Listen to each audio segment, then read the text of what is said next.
ছিল না, ভাতা ছিল।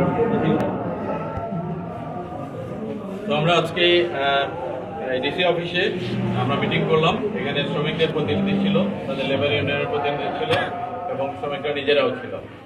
তো আমরা সবার সাথে আলোচনার মাধ্যমে একটা ডিসিশনে আসলাম যে আমরা শ্রমিকদেরকে যে বকেয়া বেতন আছে তার 1 সপ্তাহের টাকা আমরা এখন দিয়ে দিব।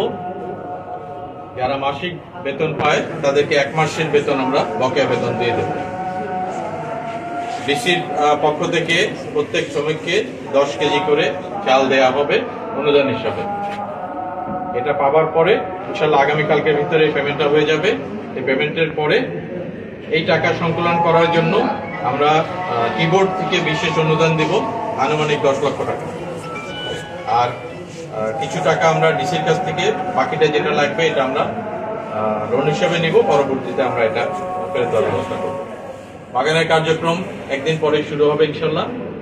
পাতা উত্তোলনের মাধ্যমে, পাতা বিক্রয়ের মাধ্যমে যে টাকা আসবে সেই টাকা থেকে ভবিষ্যতে শ্রমিকদের যে ভাতা সেটা আমরা দেওয়ার ব্যবস্থা করব এবং বকেয়া যেটা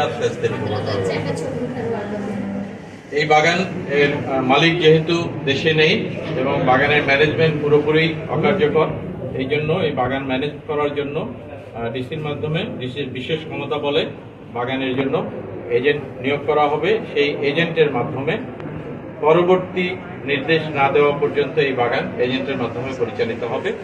এই এজেন্টের যে কমিটি থাকবে সেখানে ডিসির প্রতিনিধি থাকবে এবং কিবোর্ডের প্রতিনিধি থাকবে। আমরা নিয়মিত এটা আমাদের নজরদারিতে রাখবো যেন ভবিষ্যতে আর এই বাগানে কোনো ধরনের সমস্যা না হয়। আমরা যেটা কমিট করেছি 1 সপ্তাহের